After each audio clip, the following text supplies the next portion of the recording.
سابق وزیر خارجہ، انہی سے بات کرتے ہیں. بہت شکریہ قصوری صاحب ٹائم دینے کے لیے پروگرام میں. سر میں جاننا یہ چاہ رہا ہوں کہ اس سٹیج پر اسرائیل کا ایران پر حملہ، ممکنہ طور پر ایران کیا رسپونڈ کر سکتا ہے؟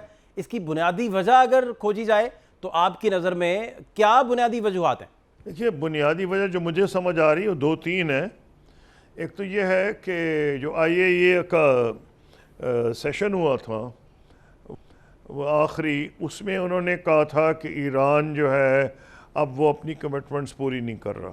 اب اس کو اسرائیل نے یہ انٹرپریٹ کیا، فائدہ بھی اٹھانے کی کوشش کی، انٹرپریٹ بھی یہ کیا کہ جی یہ تو اب it's racing towards a nuclear program, یعنی کہ اب تیزی میں جانا چاہ رہا ہے. اور ایک قابل فہم بات ہے کیونکہ جس قسم کے پریشر ایران پہ تھے اور کئی مہینوں سے بلکہ 1.5-2 سال سے ہیں، جب سے حماس کی جنگ شروع ہوئی ہے اور وہاں جتنے دوست تھے ان کے الائز ان کے اوپر حملے ہوئے ہیں، تو نظر یہ آ رہا تھا کہ ایران کچھ نہ کچھ ایکسپیکٹ کر رہا تھا، اور اس لیے اگر وہ نیوکلیئر پروگرام کو تیز کر دیتے تو قابل فہم بات تھی.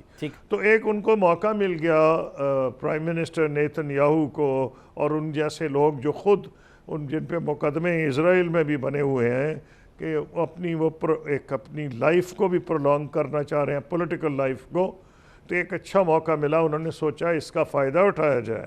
نمبر 2، میرا خیال ہے ان کو یہ بھی خطرہ تھا اور بلکہ غصہ بھی تھا کہ پریزیڈنٹ ٹرمپ ان سے بات کیوں کر رہے ہیں سول نیوکلیئر جو پروگرام ہے.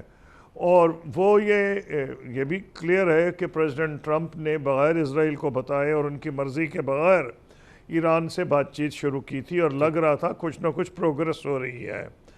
پھر لگ ایسا رہا ہے کہ جب اندازہ ہوا امریکہ کو کہ یہ اتنی جلدی معاملہ حل نہیں ہوگا اور اسرائیل اور یہ جو ایران ہے اپنی انریچمنٹ پروگرام کو زیادہ ڈیلے نہیں کرے گا یا اس کو اس حد تک کم نہیں کرے گا جو امریکہ چاہ رہا